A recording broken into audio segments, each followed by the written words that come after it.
Il y avait une fois un pauvre bougre, mais tout ce qu'il y avait de plus calamiteux en fait de pauvre bougre. Sans relâche ni trêve, la guigne, une guigne affreusement verdâtre, s'était acharnée sur lui. Une de ces guignes comme on n'en compte pas 3 dans le siècle le plus fertile en guignes. Ce matin-là, il avait réuni les sommes éparses dans les poches de son gilet, le tout constituait un capital de 1 franc 90.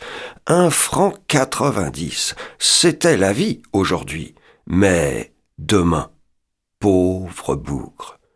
Alors, ayant passé un peu d'encre sur les blanches coutures de sa redingote, il sortit, dans la fallacieuse espérance de trouver de l'ouvrage. Cette redingote, jadis noire, avait été peu à peu transformée par le temps, ce grand teinturier, en redingote verte, et le pauvre bougre, de la meilleure foi du monde, disait maintenant « ma redingote verte ». Son chapeau, qui lui aussi avait été noir, était devenu rouge, apparente contradiction des choses de la nature. Cette redingote verte et ce chapeau rouge se faisaient habilement valoir. Ainsi rapprochés complémentairement, le vert était plus vert, le rouge plus rouge, et aux yeux de bien des gens, le pauvre bougre passait pour un original chromomaniaque. Toute la journée du pauvre bougre se passa en chasse folle, en escaliers 1000 fois montés et descendus, en antichambres longuement hantées, en courses qui n'en finiront jamais. En tout cela, pour pas le moindre résultat. Pauvre bougre. Afin d'économiser son temps et son argent, il n'avait pas déjeuné. Ne vous apitoyez pas, c'était son habitude. Sur les 6 heures, n'en pouvant plus, le pauvre bougre s'affala devant un guéridon de mastroquet des boulevards extérieurs, un bon caboulot qu'il connaissait bien, où pour 4 sous, on a la meilleure absinthe du quartier. Pour 4 sous, pouvoir se coller un peu de paradis dans la peau. Oh joie pour les pauvres bougres.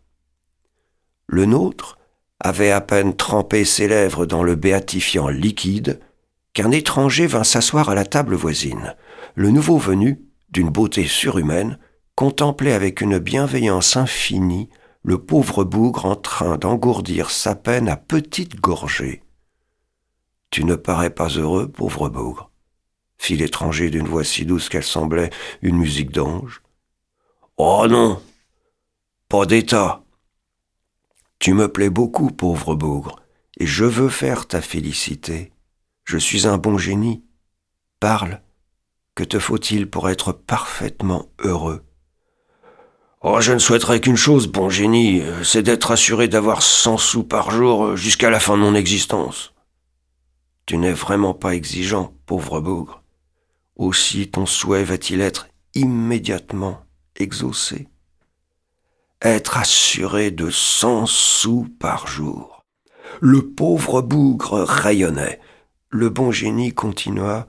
« Seulement, comme j'ai autre chose à faire que de t'apporter tes 100 sous tous les matins, et que je connais le compte exact de ton existence, je vais te donner tout ça en bloc. » Tout ça en bloc ? Apercevez-vous d'ici la tête du pauvre bougre. Tout ça en bloc ? Non seulement il était assuré de 100 sous par jour, mais dès maintenant il allait toucher tout ça en bloc ? Le bon génie avait terminé son calcul mental.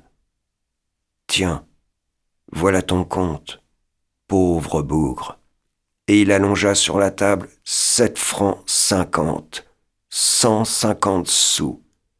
Le pauvre bougre, à son tour, calcula le laps que représentait cette somme, 1 jour et demi. N'avoir plus qu'1 jour et demi à vivre. Pauvre bougre. « Bon, murmura-t-il, j'en ai vu bien d'autres. » Et, prenant gaiement son parti, il alla manger ses 7 francs 50, avec des danseuses.